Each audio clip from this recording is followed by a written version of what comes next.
Bavandimwe, tumaze kumva ijambo ry'Imana ritwinjiza muri uyu mugoroba wa Kane Mutagatifu. Mu gitabo cy'imuka Misiri ni Pasika y'Abayahudi. Muri rya joro bari bagiye kuva mu Misiri bakambuka inyanja itukura bajya mu gihugu Uhoraho yari yarabasezeranije. Iryo joro rya Pasika ya mbere, umuryango wa Isiraheli wumvise ko Imana yashatse kubakiza ikabakura mu bucakara bwa Misiri ibajyana mu gihugu cy'ubwigenge, ariko babanje gukora urugendo mu butayu rurimo inyota, inzara, izuba, ariko Uhoraho akaba hafi. Bajya kwiheba akabavurira amazi mu rutare, basonza akabagaburira manu ivuye mu ijuru.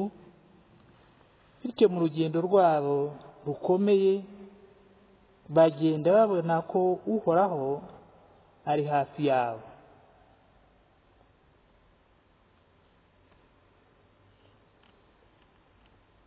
Numva muri iryo joro rero, bityo mu rugendo rwabo kuko bumvaga Imana hafi yabo, bubakaga amateka yo gucungurwa kwacu. Umugambi wari inyuma y'ibyo Uhoraho yabakoreye mu gihe cyabo wari utwaye ukwemera bari bafitiye Uhoraho nk'Imana yabo y'abakurambere babo, kandi bagatwarwa n'urukundo Imana ikunda umuryango wabo kandi yifuza kuwukiza. Yezu n'abigishwa be mu ijoro ribanziriza urupfu n'izuka bye, nawe kimwe n'abandi Bayahudi bavukana yashatse gusangira nabo iyi Pasika, maze nk'umwana w'Imana waje mu bantu akabana natwe,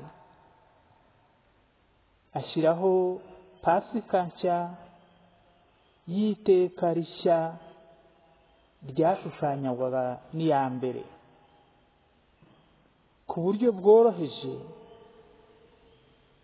butuje ariko buganisha ku gihe gikomeye cy'amateka ye. Nibwo Yezu yakoze ibikurikira. Nibyo umwanditsi w'Ivanjili Yohani avuga muri aya magambo: mbere y'umunsi mukuru wa Pasika, Yezu abonye ko isaha ye yegereje ko kuva kuri iyi si ngo asange se, uko yagakunze abe bari munsi, yongera kubakunda byimazeyo. Iyi saha Yezu wenyine niwe wari uyizi, ikamenywa kandi n'Imana Data yari imuri hafi. Abigishwa be uko yabakunze akongera kubakunda byimazeyo, barabibonaga mu bimenyetso bitandukanye kandi byungikanya yagendaga abakorera, ariko akabarusha intambwe mu byumvire no mu mikorere. Nyamara hari icyo babonaga wenda bazumva igihe cyabo kigeze. Babonaga Yezu abakunda, akaba ari naho bakuraga imbaraga zo kumukomeraho nubwo bari bataramwumva neza, bataranumva neza icyo bamutezeho. Igihe rero bicaye ku meza bayakikije, mbere yo gufungura arabatungura, ahaguruka ku meza, afata umwitero arakenyera, afata amazi ku ibesani, atangira kuboza ibirenge. Ntibyari bisanzwe, ariko bari bazi icyo bivuga mu muco wabo wa Kiyahudi. Wari umurimo w'umuhereza kuri shebuja. None Yesu Nyagasani n'umwigisha niwe utangiye koza ibirenge by'intumwa ze. Ngira ngo murumva impamvu y'imyitwarire ya Petero. Yaranze ati siwe wanyoza ibirenge. Ibyo Petero yakoze byatumye Yesu agomba kudusobanurira neza icyo yashakaga kutwigisha mu iyoza ry'ibirenge. Muri abavandimwe bamwe ku bandi, nanjye muri mwe ndi umuvandimwe mukuru wanyu. Mbogeje ibirenge, namwe mujye mubyozanya bamwe ku bandi. Muri iki gihe, kuri iyi saha iberekeza mu rupfu n'izuka bya Yesu, yashatse kuraga abigishwa be umuco wa kivandimwe. Nimubane nk'abavandimwe bamwe ku bandi. Arangije asubira ku meza, ashimangira ubuvandimwe n'ubuhereza abaraze. Maze nanone afata umugati, awuha umugisha, arawubahereza, nimwakire murye, iki ni umubiri wanjye. Afata na divayi, ati nimwakire munywe, iki ni amaraso yanjye amenewe mwebwe n'abandi bose, kugira ngo muzagirirwe imbabazi z'ibyaha. Muri ibyo rero barimo gukora, barya uwo mugati, banywa n'iyo divayi yahaye umugisha, yabihuzaga neza n'urupfu yari agiye kugirira ku musaraba, n'umubiri we wari ugiye kubambwa, n'amaraso ye yari agiye guseswa hejuru y'urukundo rwimazeyo yagiye abagaragariza, rukaba rugiye kugera ku ndunduro yarwo. Ibi byose Yesu yabikoraga yungikanya.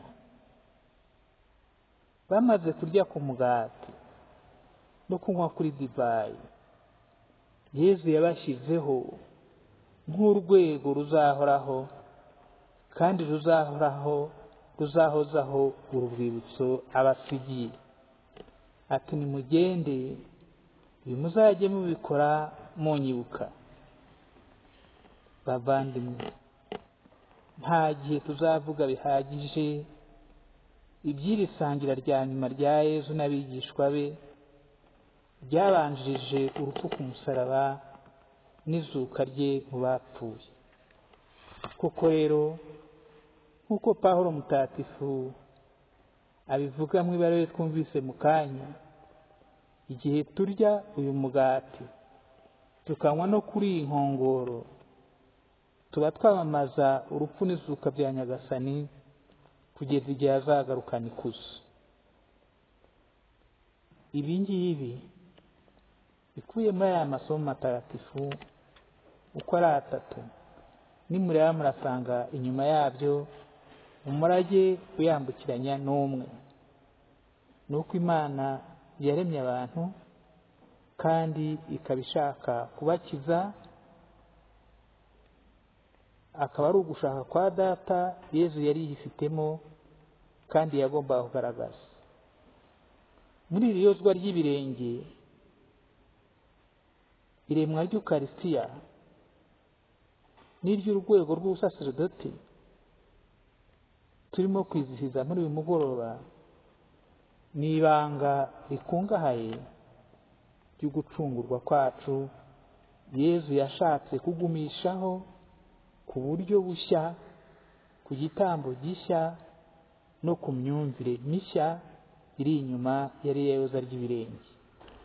Niyo mpamvu nk'abakristu gutura Ukaristiya, gusangira Ukaristiya no kuyishengerera igihe cyose tubonye akanya ni igikorwa kimwe gifitanye isano n'uyu mugoroba w'iremwa ry'Ukaristiya n'iry'ubusaserdoti.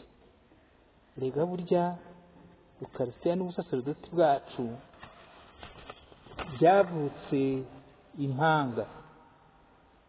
Gusa ubusaserdoti nubwo ari impanga kuri Ukaristiya bwaremewe kuba umuhereza w'Ukaristiya n'uw'ikoraniro rihuzwa no gusangira Ukaristiya bishushanywa na ririya yozwa ry'ibirenge. Ibyo rero ni ibanga rikomeye rya Kiliziya yacu turimo kwizihiza mu bihe nabyo bisa ukwabyo. Naho byose byaburamo muri ibi bihe byacu, ariko ibi byombi uko ari bibiri bigomba kugarukamo ukwemera Yezu Kristu n'urukundo yatugaragarije rutambutse izindi.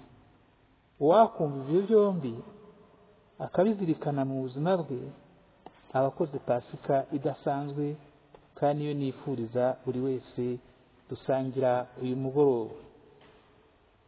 Aha hantu rero Yezu yarahitondeye, ahashyira imbaraga z'umutima we wari wuzuye impuhwe n'urukundo. Intumwa zabyumvise nuko zabidushyikirije, natwe mu kwemera kwacu nuko twabyumva tukabyakirana ibyishimo, kandi tugafata umugambi wo kubisohoza aho dushoboye hose. Twishimire iyo ngabe y'agahebuzo Yezu Kristu mu bwitange bwe yashatse kugumishaho muri iki kimenyetso cyoroheje cy'Ukaristiya na divayi, ariko gikomeye iyo wemeye kucyumvana ukwemera. Uko yagakunze we bari munsi, yongera kubakunda byimazeyo. Uko yagakunze kuriya natwe turimo, nawe urimo, nanjye ndimo. Igira hino rero twozanye ibirenge, tuba abavandimwe, turushaho gusangira Ukaristiya, maze twubakire Kiliziya yacu ku rutare rukomeye, arirwo rutare rw'ukwemera n'urukundo. Abavandimwe, iyo ntekereje ibi Yezu Kristu yadukoreye n'ukuntu yiyemeje kugumana natwe muri iri sakramento ry'Ukaristiya n'ubusaserdoti, nibaza icyo twabuze ngo tube abavandimwe ba Kristu uko abyifuza. Twegere Ukaristiya turi benshi, tukayihabwa turi benshi. Ni byiza ko yanatubanya kivandimwe, abana bakabana neza n'ababyeyi babo, nabo hagati yabo, abashakanye bakarushaho kwegera n'ababikesha Ukaristiya basangiye, abaturanyi bakubahana bagafashanya, haba hari ikibateranije bakamenya kwiyunga vuba birebeye mu ndorerwamo z'iyoza ry'ibirenge. Kozanya ibirenge, guhabwa Ukaristiya neza kandi kenshi nibitubyarire ubuvandimwe.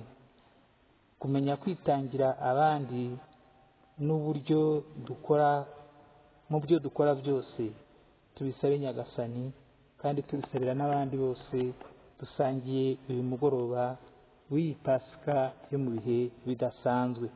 Nyagasani Yezu nabane namwe.